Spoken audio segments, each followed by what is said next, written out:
السلام عليكم، يا رب تكونوا بخير جميعا. انا جمعت لكم في الفيديو ده وصفتين خبز بالسبانخ للناس اللي مش بتاكل سبانخ وعايزة تستفاد بيها ويكون طعمها مش واضح.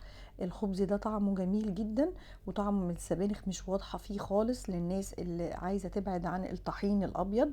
انا عملت لكم واحد بالعدس وواحد بالطحين الحمص. طحين حمص انا اشتريته كده من السوبر ماركت، ما طحنتوش في البيت. اهم حاجة ما يتسابش في التلاجة او ما تسيبوهوش في التلاجة اكتر من 5 ايام لان السبانخ بتخرب بسرعة.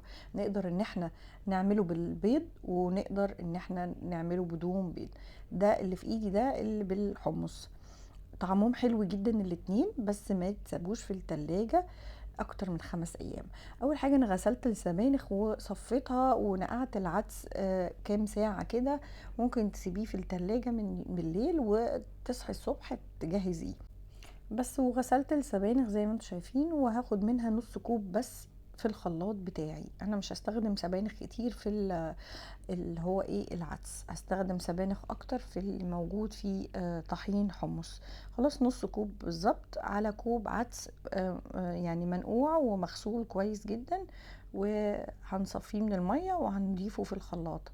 طبعا هنضيف عليهم شوية توابل كده ومية وخلاص. وهوريكم بقى بالبيض هيبقى عامل ازاي. كوب وربع من المية، كوب وربع من المية، نص كوب سبانخ، وكوب عدس اصفر منقوع ومتصفي. عليهم بقى نص معلقة صغيرة من الثوم البودر، وكمان الكمون البودر. طبعا دي أطعمة حلوة جدا، واحنا عارفين بقى العدس بيحب برضو الكمون والثوم. عموما هم دول ميكس جميل بيتحطوا في اي نوع من انواع الخبز. حلو جدا. انا ضفت هنا البيكنج باودر، بس البيكنج باودر مش هتشتغل فممكن عادي ما تضيفيهاش. حبيت كده ارش رشه ماده دهنيه، ضفت رشه زيت زيتون برضو ايه علشان لو حبيتي ان انتي يعني ايه تتاكدي ان هي مش هتلزق في الطاسه بتاعتنا. اهم حاجه برضو يكون الطاسه تيفال مش هتلزق فيها الخبز. بس كده بصوا انا ضربت. بس انا هرجع بقى ايه، انا ضفت رشه فلفل اسود ورشه ملح لان انا نسيت اضيفهم في اول الفيديو. بس كده خلصنا الوصفة بتاعتنا. هوريكم كمان لما نضيف البيض شكله هيبقى عامل ازاي. بس كده يا جماعة، انا هجيب الطاسة وهعمله بقى ايه حسب الحجم اللي انا عايزاه. عايزاه كبير قد الطاسة هفرده، عايزاه صغير اوكي، يعني حسب الحجم الساندوتش اللي انتوا عايزينه او حجم ايه الخبز اللي انتوا تحبوا تعملوه. بس كده هخليه بقى على النار لحد ما احس. شفتوا البخار اللي بيطلع ده؟ البخار ده هتلاقوه كده بيقل خالص. هتبداوا بقى من الحروف كده تحاولوا ان انتوا تطلعوها كده وتشيلوها من الجنب.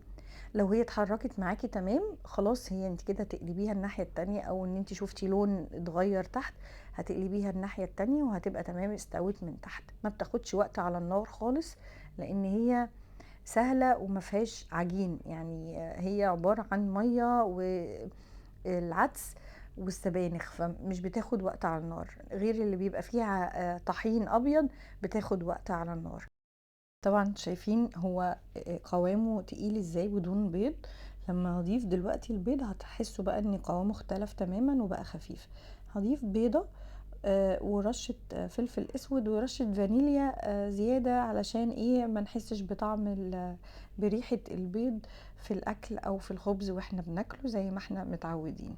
بس هضربهم تاني وهرجع اوريكم بقى. بصوا في الطاسة دلوقتي خفيف خالص. طبعا ايه ما تحاولوش تفردوه علشان يبقى سمكه كويس، فخلوه في النص كده في نص الطاسة. طبعا ايه اللي عايزه يبقى خفيف ما يفردوش قوي، بس الحجم اللي انت عايزاه وحجم الطاسه اللي انت عايزاه اشتغلي فيها. هتسيبيه برضو لحد ما تحسي كده ان هو هيتقلب معاكي وفي لون من تحت. خلاص هتقومي قلبه الناحيه التانية. بياخدش وقت حتى بالبيض، ما بياخدش وقت. هو عشان خفيف ومفهوش طحين ابيض في ثواني هتلاقيه استوى وبقى جميل جدا. طيب هنعمل بقى الخبز اللي بالحمص والسبانخ. طبعا هنضيف السبانخ مغسوله ومتصفيه ومفيهاش ميه. هاخد منها كوب وربع، وده طحين الحمص زي ما انا قلت لكم في اول الفيديو انا اشتريته جاهز. برضو هاخد بنسبة متساوية كوب وربع من طحين الحمص. يبقى كوب وربع سبانخ، كوب وربع من طحين الحمص. هضيفهم في الخلاط مع شوية المية وشوية التوابل، وهوريكم شكله بالبيض وبدون بيض. بصوا كل دي انواع خبز سهلة للناس اللي عايزة تبعد عن الطحين الابيض. عليهم كوب وتلت من المية، يبقى كوب وتلت مية، كوب وربع طحين حمص، كوب وربع من السبانخ المغسولة. التوابل بتاعتي اللي هي نص معلقة صغيرة من الكمون، وبرضو نص معلقة من الثوم البودر، ورشة ملح. وكده انا ضفت التوابل بتاعتي. هضيف عليهم بيكنج باودر، بس الناس اللي مش حابة انها تضيف البيكنج باودر مفيش اي مشكلة، لان هو مش هينفخ قوي معانا الخبز بتاعنا. هو خبز فلات اصلا، بس انا دايما بحب ان انا اضيف البيكنج باودر في الخبز. دول الكوب وربع من الطحين الحمص اللي انا اشتريته بنفس الشكل ده مطحون جاهز، كوب وربع بالظبط. بس انا كده هضربهم في الخلاط، وكده الوصفة خلصت. هوريكم شكله بالبيض، وهوريكم قوامه بدون بيض. انا ضفت مادة دهنية هنا، حبيت ان انا اضيف قطعة صغيرة من زيت جوز الهند. ممكن ترشي رشة زيت زيتون، يعني اللي متاح عندك من المادة الدهنية. ممكن يعني زيادة احتياط عشان ما يلزقش، ممكن تضيفيها في الخلاط.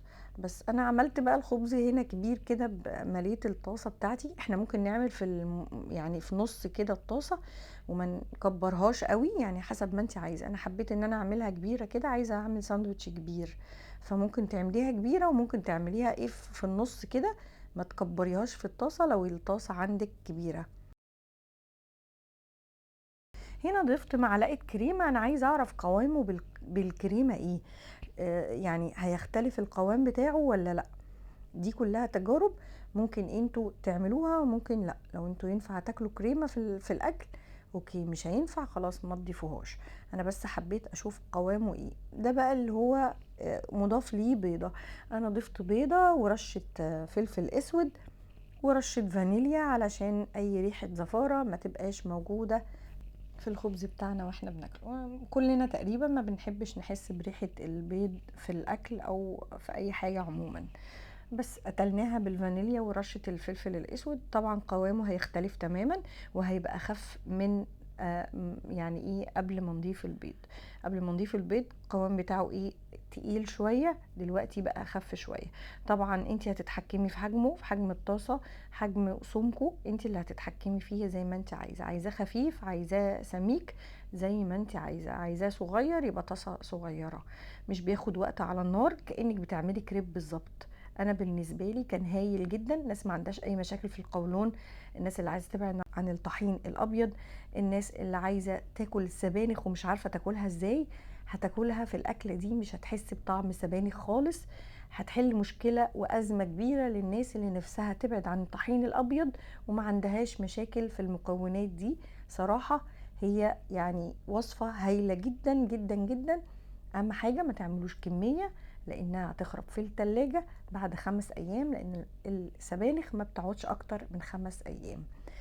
وريتكم اللي بالبيض، وريتكم اللي بدون بيض. ده القوام ده اللي مضاف ليه معلقه كريمه واحده. الاول في اول الفيديو كان شكله بالبيض كان عامل ازاي وقوامه عامل ازاي. ده بقى اللي بدون اي حاجه، بدون بيض وبدون كريمه. بصوا قوامه حلو جدا. زي ما قلت لكم، لما نضيف البيض هيبقى اخف اكتر من بدون بيض. قوامه حلو للناس اللي مش بتحب البيض، قوامه حلو بالبيض، يعني هو بصراحة حلو جدا. ده بقى اللي بالعدس، اللي انا حبيت اخد اكبر رغيف انا عملته علشان عايزة اعمل ساندوتش كبير.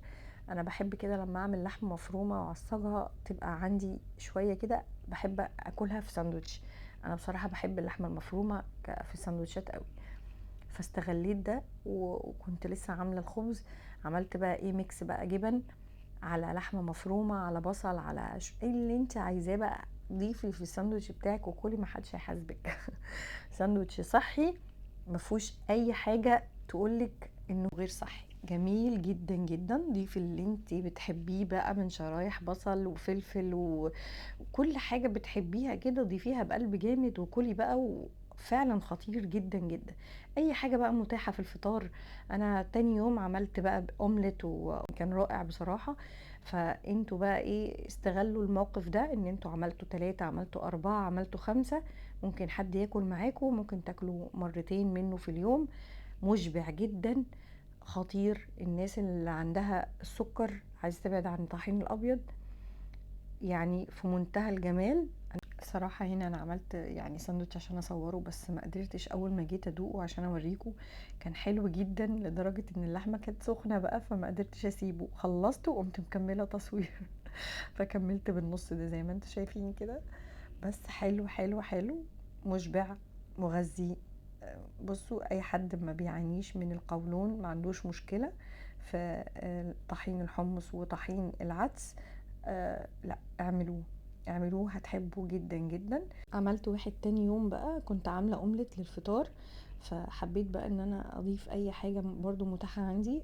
دهنت لبنة بقى وحطيت الخس بتاعي، واي خضار بتحبيه او اي حاجة ضيفيها في الساندوتش بتاعك في الفطار او في الغداء او في العشاء. بصراحة مشبع جميل.